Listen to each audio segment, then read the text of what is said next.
ದೇವರ ಪರಿಶುದ್ಧವಾದ ನಾಮಕ್ಕೆ ಸ್ತೋತ್ರವಾಗಲಿ. ಈ ನಿರೀಕ್ಷೆಯ ವಾಕ್ಯಕ್ಕೆ ನಾನು ನಿಮ್ಮೆಲ್ಲರನ್ನು ಪ್ರೀತಿಯಿಂದ ಸ್ವಾಗತಿಸ್ತೇನೆ. ಪ್ರಿಯರೇ, ಈ ಶ್ರಮ ಮರಣ ದಿವಸಗಳಲ್ಲಿ ನಾವು ಅನೇಕ ವಾಕ್ಯಗಳನ್ನು ನಾವು ಗಮನಿಸ್ತಾ ಇದ್ದೇವೆ. ನಮ್ಮನ್ನು ನಾವು ಕ್ರಿಸ್ತನಲ್ಲಿ ದೃಢಪಡಿಸಿಕೊಂಡು ಬಲಪಡಿಸಿಕೊಳ್ತಾ ಇದ್ದೇವೆ. ನಾವು ಆತ್ಮಿಕವಾಗಿ ಬಲಗೊಳ್ಳುತ್ತಾ ಇದ್ದೇವೆ. ಈ ದಿವಸವೂ ಸಹ ನಾವು ನಮ್ಮನ್ನು ವಾಕ್ಯಕ್ಕೆ ನಾವು ಗಮನಿಸೋಣ. ಪೌಲನು ಫಿಲಿಪ್ಪದವರಿಗೆ ಬರೆದ ಪತ್ರಿಕೆ 2ನೇ ಅಧ್ಯಾಯ 7ನೇ ವಾಕ್ಯ. ತನ್ನನ್ನು ಬರಿದು ಮಾಡಿಕೊಂಡು ದಾಸನ ರೂಪವನ್ನು ಧರಿಸಿಕೊಂಡು ಮನುಷ್ಯರಿಗೆ ಸದೃಶನಾದನು ಎಂಬುದಾಗಿ. ಈ ವಾಕ್ಯದ ಅರ್ಥ ನಾವು ನೋಡಬೇಕಾದ್ರೆ, ಆತನು ದೇವರ ಒಂದು ಪದವಿಯನ್ನು ಬಿಡಲಿಲ್ಲ, ಆದರೆ ದೇವರು ಕೊಟ್ಟಂಥ ಮಹಿಮೆಯನ್ನು ಆತನು ನಿನಗೋಸ್ಕರ ಬಿಟ್ಟು ದಾಸನ ರೂಪವನ್ನು ಧರಿಸಿಕೊಂಡಿರುವುದನ್ನು ನಾವು ನೋಡ್ತೇವೆ. ಯೇಸು ಸ್ವಾಮಿ ಯಾವಾಗಲೂ ಸ್ವಾಮಿನೇ ಆಗಿದ್ದಾನೆ, ದೇವರೇ ಆಗಿದ್ದಾನೆ. ಆದರೆ ಶಾಸ್ತ್ರದ ಮಾತು ನೆರವೇರಲಿಕ್ಕೋಸ್ಕರ ಆತನು ತನ್ನನ್ನು ಬರಿದು ಮಾಡಿಕೊಂಡು ದಾಸನ ರೂಪವನ್ನು ಆತನು ಹೊಂದಿಕೊಂಡು ಇಹಲೋಕಕ್ಕೆ ಬಂದು ತನ್ನ ಪ್ರಾಣವನ್ನು ನಮಗೋಸ್ಕರ ಕೊಟ್ಟನು ಎಂಬುದಾಗಿ ನಾವು ನೋಡ್ತೇವೆ. ಪ್ರಿಯರೇ, ದೇವರ ನಾಮಕ್ಕೆ ಸ್ತೋತ್ರವಾಗಲಿ. ಬರಿದು ಮಾಡಿಕೊಂಡನು ಎಂಬುದಾಗಿ ನೋಡಿದ್ರೆ ನಮ್ಮ ಜೀವಿತದಲ್ಲಿ ನಾವು ಯಾವ ಯಾವ ಕಾರ್ಯಗಳನ್ನು ಬರಿದು ಮಾಡಿಕೊಳ್ಬೇಕು, ಯಾವ್ದು ನಮ್ಮಿಂದ ತ್ಯಜಿಸಲ್ಪಡಬೇಕು. ಈ ಶ್ರಮ ಮರಣ ದಿವಸಗಳಲ್ಲಿ ನಾವು ಅನೇಕ ಕಾರ್ಯಗಳನ್ನು ಬಿಡ್ತೇವೆ ಪ್ರಿಯರೇ. ಅನೇಕ ಉಪವಾಸಗಳನ್ನು ಮಾಡ್ತೇವೆ. ಕೆಲವರು ಅನೇಕ ಪದಾರ್ಥಗಳನ್ನು ಅವರು ಬಿಡುವುದನ್ನು ನಾವು ನೋಡ್ತೇವೆ. ಆದರೆ ನಮ್ಮ ಜೀವಿತದಲ್ಲಿ ಯಾವ ವಿಷಯಗಳನ್ನು ನಾವು ಬರಿದು ಮಾಡಿಕೊಳ್ಳಬೇಕು? ದೇವರಾದಂಥ ಯೇಸು ಸ್ವಾಮಿ ತನ್ನನ್ನೇ ತಾನು ಬರಿದು ಮಾಡಿಕೊಂಡ, ದಾಸನ ರೂಪವನ್ನು ಧರಿಸಿಕೊಂಡ. ಆದರೆ ನಮ್ಮ ಜೀವಿತದಲ್ಲಿ ನಾವು ಯಾವುದನ್ನು ಬರಿದು ಮಾಡಿಕೊಳ್ಬೇಕು? ಗಲಾತ್ಯ 5:19-23 ನಾವು ನೋಡ್ತೇವೆ, ಶರೀರ ಭಾವದ ಕರ್ಮಗಳನ್ನು ನಾವು ಬರಿದು ಮಾಡಿಕೊಳ್ಳುವವರಾಗಿರಬೇಕು. ಶರೀರ ಭಾವದ ಕರ್ಮಗಳು ಯಾವುದು ಅಂದರೆ ಜಾರತ್ವ, ವ್ಯಭಿಚಾರ, ಈ ಎಲ್ಲ ಕಾರ್ಯಗಳನ್ನು ಬರಿದು ಮಾಡಿಕೊಳ್ಳುವವರಾಗಿರಬೇಕು.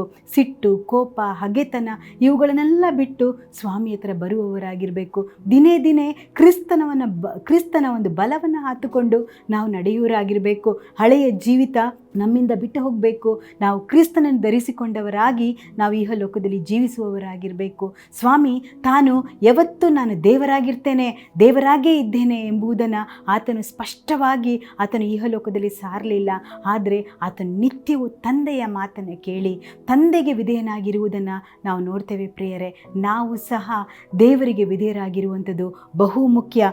ಮತ್ತು ಗಲಾತ್ಯ 5:24-25 ನಾವು ಹೀಗೆ ನೋಡ್ತೇವೆ, ನಾವು ಕ್ರಿಸ್ತೇಸುವಿನವರು ನಮ್ಮ ಶರೀರ ಭಾವಗಳನ್ನು, ಅದರ ವಿಷಯದ ಅಭಿಲಾಷೆಗಳನ್ನು, ಸ್ವೇಚ್ಛಾ ಅಭಿಲಾಷೆಗಳನ್ನು ಸಹಿತ ಶಿಲುಬೆಗೆ ಹಾಕಿರುವವರಾಗಿರಬೇಕು. ನಮಗಿರುವಂತಕ್ಕಂಥ ಎಲ್ಲ ಅಭಿಲಾಷೆಗಳನ್ನು ನಾವು ಶಿಲುಬೆಗೆ ಹಾಕಲ್ಪಡುವವರಾಗಿರಬೇಕು. ಕ್ರಿಸ್ತನಿಗೋಸ್ಕರ ನಾವು ಜೀವಿಸ್ತೇವೆ ಅಂತ ಹೇಳಿದರೆ ಅಂಧಕಾರದ ದೊರೆತನದಲ್ಲಿ ನಾವು ಜೀವಿಸದೆ ಬೆಳಕಿನ ರಾಜ್ಯದಲ್ಲಿ ನಿತ್ಯವೂ ನಡೆಯುವವರಾಗಿರಬೇಕು. ಪಾಪ ಮಾಡಿ ಪಾಪದ ಸಂಬಳ ಮರಣ ಎಂಬುದು ಗೊತ್ತು, ಅದನ್ನೇ ಹಿಂಬಾಲಿಸಿಕೊಂಡು ನಮ್ಮ ಜೀವಿತಗಳನ್ನು ಹಾಳು ಮಾಡಿಕೊಳ್ಳದ ರೀತಿಯಲ್ಲಿ ಸ್ವಾಮಿಗೆ ಯೋಗ್ಯರಾಗಿ ನಾವು ನಡೆದುಕೊಳ್ಳುವಂಥದ್ದು ಬಹು ಮುಖ್ಯ. ಮತ್ತು ಕೊನೆಯದಾಗಿ ನಾವು ನೋಡ್ತೇವೆ, ಆತನು ಧರಿಸಿಕೊಂಡನು. ರೋಮನ್ಸ್ ಚಾಪ್ಟರ್ 13:14 ಹೀಗೆ ಹೇಳ್ತದೆ, ಕ್ರಿಸ್ತನಾದ ಯೇಸು ಕ್ರಿಸ್ತನನ್ನು ಧರಿಸಿಕೊಳ್ಳಿರಿ. ಎಲ್ಲ ಒಂದು ದಾಸನ ಸ್ವಭಾವವನ್ನು ತೆಗೆದುಹಾಕಿ ಕ್ರಿಸ್ತನಿಗೆ ವಿರುದ್ಧವಾಗಿ ನಿಲ್ಲುವಂತಕ್ಕಂಥ ಎಲ್ಲ ಪಾಪದ ಸಂಗತಿಗಳನ್ನು ಬರಿದು ಮಾಡಿ ನಾವು ಕ್ರಿಸ್ತನನ್ನು ಧರಿಸಿಕೊಂಡವರಾಗಿ ಜೀವಿಸುವುದಾದರೆ ಕ್ರಿಸ್ತನ ಮಕ್ಕಳು, ಕ್ರಿಸ್ತನ ಶಿಷ್ಯರು ಎಂಬುದಾಗಿ ದೇವರು ನಮ್ಮನ್ನು ಪರಿಗಣಿಸುವಂಥ ದೇವರು ಆತನಾಗಿದ್ದಾನೆ. ದೇವರು ಆ ರೀತಿ ನಮಗೆ ಸಹಾಯ ಮಾಡಲಿ. ಪ್ರಾರ್ಥನೆ ಮಾಡೋಣ.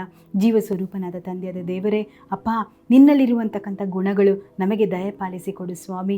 ದೇವರೇ, ನೀನು ಯಾವ ರೀತಿ ಅಪ್ಪ ದೇವರೇ ನಿನ್ನ ಒಂದು ಪದವಿಯನ್ನು ಬರಿದು ಮಾಡಿಕೊಂಡು ನಮಗೋಸ್ಕರ ದಾಸನ ರೂಪವನ್ನು ಅಪ್ಪ ಹೊಂದಿಕೊಂಡು ಕರ್ತನೆ ತಂದೆಗೆ ವಿಧೇಯನಾಗಿ ಜೀವಿಸ್ತೀಯೋ ಅದೇ ರೀತಿ ಅಪ್ಪ ನಾವು ನಿನ್ನ ವಾಕ್ಯವನ್ನು ಪ್ರೀತಿಸುವ ಮಕ್ಕಳಾಗಿ ಅದಕ್ಕೆ ವಿಧೇಯರಾಗಿ ನಡೆಯುವಂತೆ ಕೃಪೆ ಮಾಡು ಸ್ವಾಮಿ. ಕರ್ತನೆ, ನನ್ನ ಜೊತೆ ಯಾರ್ಯಾರು ಈ ಕಾರ್ಯಕ್ರಮಗಳನ್ನು ವೀಕ್ಷಿಸ್ತಾ ಇದ್ದಾರೋ ಸ್ವಾಮಿ, ಯಾರ್ಯಾರು ದೇವರೇ ನಿನ್ನ ವಾಕ್ಯವನ್ನು ಪ್ರೀತಿಸ್ತಾ ಇದ್ದಾರೋ ದೇವರೇ, ಅವರಿಗೆ ವಿಶೇಷ ಕೃಪೆಯನ್ನು ಅನುಗ್ರಹಿಸಿಕೊಡು ಸ್ವಾಮಿ. ಪವಿತ್ರಾತ್ಮನ ಅಭಿಷೇಕದಿಂದ ಅವರನ್ನು ತುಂಬಿಸು ಸ್ವಾಮಿ.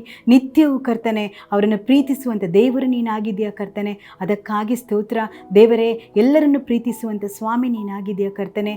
ಅಪ್ಪ, ನಿನ್ನನ್ನು ಸೇವಿಸದೇ ಇರುವವರಿಗೂ ಒಂದು ತಾರತಮ್ಯವನ್ನು ಕೊಡ್ತೇನೆ ಎಂದು ವಾಗ್ದಾನ ಮಾಡಿದೆಯಲ್ಲ ದೇವರೇ, ಎಲ್ಲವನ್ನ ಕರ್ತನೆ ಬರಿದು ಮಾಡಿಕೊಂಡು ನಿನಗೋಸ್ಕರ ಜೀವಿಸುವಂತಕ್ಕಂಥ ಮಕ್ಕಳನ್ನು ಕರ್ತನೆ ಈ ದಿವಸದಲ್ಲಿ ಮುಟ್ಟಬೇಕಾಗಿ ಪ್ರಾರ್ಥಿಸ್ತೇನೆ ದೇವರೇ. ಅವರಿಗೆ ಪ್ರತಿಫಲವನ್ನು ನೀನು ಕೊಡುವಂಥ ದೇವರು ನೀನಾಗಿದೆಯಾ ಕರ್ತನೆ. ಎಲ್ಲ ಸುವರಗಳನ್ನು ಕರ್ತನೆ ಅವರಿಗೆ ದಯಪಾಲಿಸಿ ಕೊಡಬೇಕಾಗಿ ಎಲ್ಲ ಪ್ರಾರ್ಥನೆಗಳು ಯೇಸುವಿನ ಹೆಸರಲ್ಲಿ ಬೇಡಿದ್ದೇವೆ ತಂದೆಯೇ.